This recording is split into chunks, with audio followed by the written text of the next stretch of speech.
May bangka bang malaki? Tama, meron. So hindi pala ito maliit na bangka, malaki pala. So ito siya ay isa sa mga pangunahing mode of public transportation ng mga taga Samal Island and mga taga Davao City. Papuntang kabilang isla. So usually ang sumasakay nito ay mga empleyado, estudyante.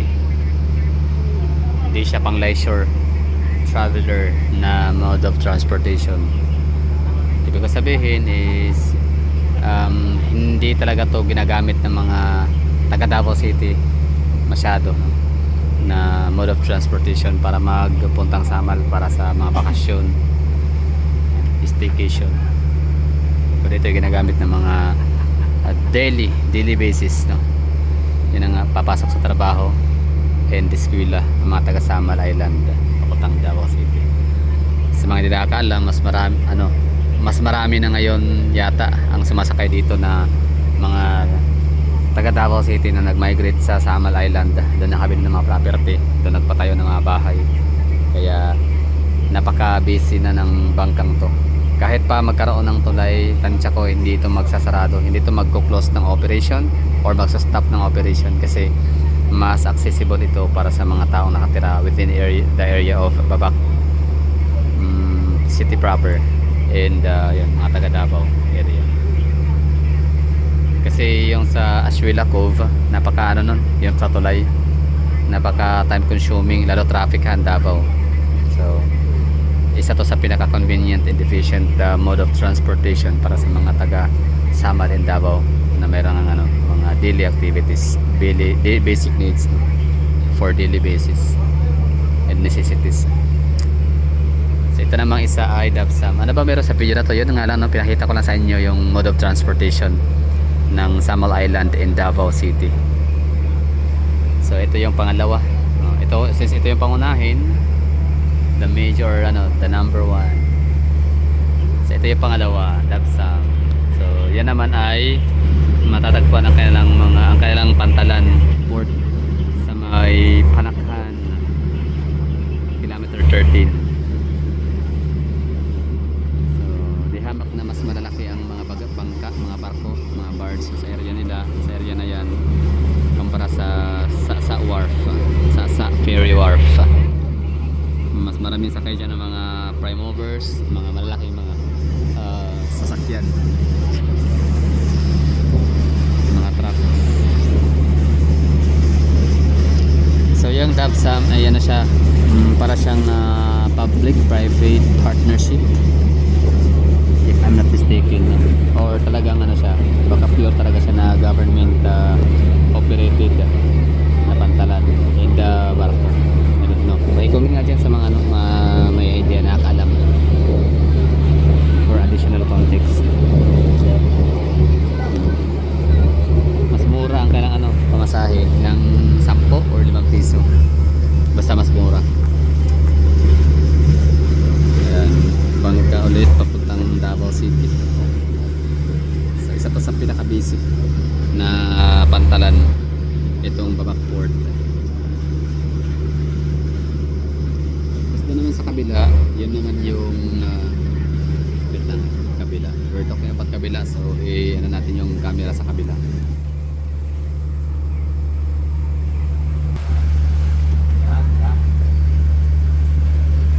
So asan yung kabilang tinutukoy natin? Pantalan. So that's private port.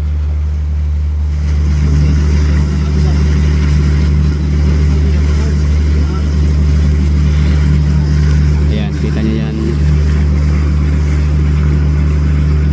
May mga sasakyan na nakapila, marami pa rin. So yan ay pagmamayari, privately ng Bangayan family o Bangayan. Tama ba? Tama ba? Bangayan? Bangayan. So sa wharf o sa ferry wharf. So yan ang pinaka sikat sa lahat ng mga sakayan dito. Doon talaga dadaan. O yun talaga yung ginagamit ng mga turista. Diyan sa masakay ang mga turista pupunta ng Samal Island para magpahinga, magwaldas ng mga pera. Back to work sila.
port nila ay public.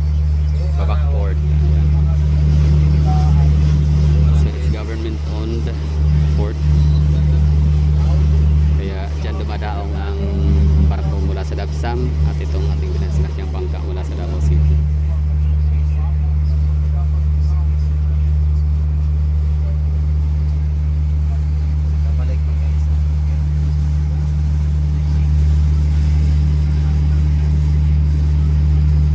Sa mga nanonood dyan na hindi taga Davao City, taga Davao Oriental, del Norte, Occidental, de Oro, del Sur, kaya ba nakapunta na dito sa Samal, mga taga Bukidnon, taga Misamis, Occidental, Oriental, Lanao, Maguindanao, basta taga Mindanao, mga taga Visayas and Luzon, napunta niyo ba kayo dito? Have you ever tried to go to Samal Island? At least once. Kasi kung hindi pa, try nyo pumunta rito. The best, no? Recommended ko yung yung Hagimit Falls, ang ganda. Talagang nakakapawi ng problema, pagod, stress, lahat-lahat. Yung kanang Hagimit Falls. Solid yung biyahe. Tabla, minta, tabla. Habi na yung mapin. Ha? Wala, kay kuha mo ito, napuntan siya sa oras hapit pa.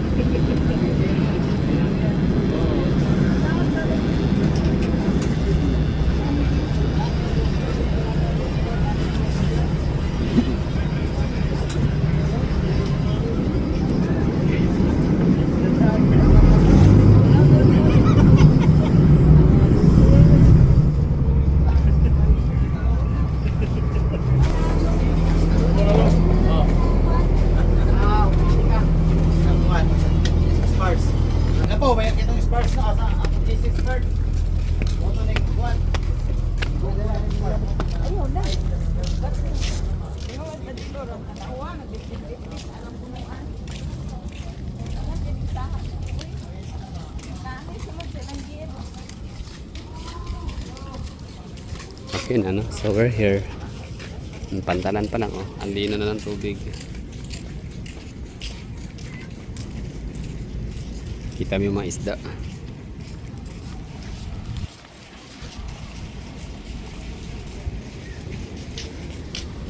Okay, we're done. Thank you for watching. Welcome to Samal Island. Enjoy the trip.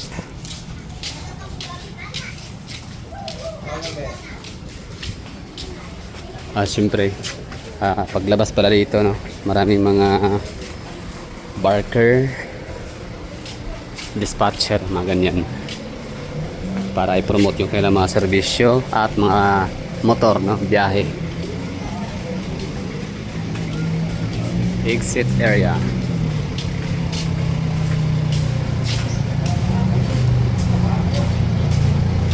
Yung napuntahan kong port sa Puerto Galera, mas maganda pa rin ang port na to kumpara doon.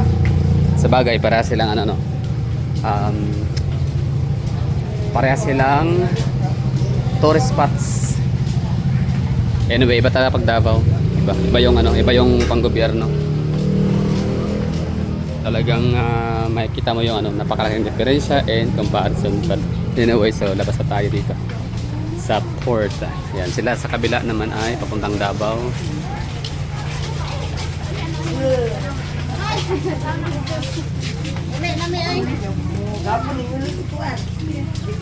Diba nang saya, no, sa Pilipinas? Ganyan yung natin, yung ating kultura. Uuwi na lang yung ating sinundan sa kanila galing Davao. Papuntang Davao naman yung nasa kabila. Pero yun, nagkwentuhan pa. Galing.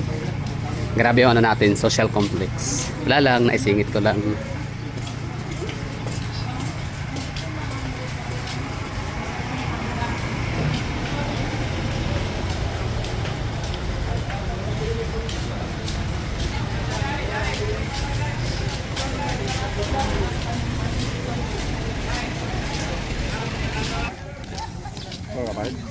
So dito pala di ako sumasakay sa pila Torno kasi di ko sure kung anong oras sila aalis, punuan. Pero yung mga taga Samal, alam nila tong lugar na to. I mean, alam nila yung mga dito ini-offer na services ng mga pedicab, tricycle. Magkano bang ano dito? Shoutout nga dyan. May mga nanonood bang dito nakatira ngayon sa Samal, Babak, particular? Pa-comment nga dyan kung magkano yung pinaka minimum fare talaga. Kasi minsan 30 daw, minsan 20, 25, mayroon namang 15. So inconsistent. So may nasasabi naman na tinatanong ko naman ibang mga driver bakit. So ang sagot nga kapag ka mura daw, mga warik-warik tawag nito, kolorum. Oo. Kolorum, walang prangkisa, ganyan. So ibig sabihin pala, ang government of Samal ay nag-aalaw, no?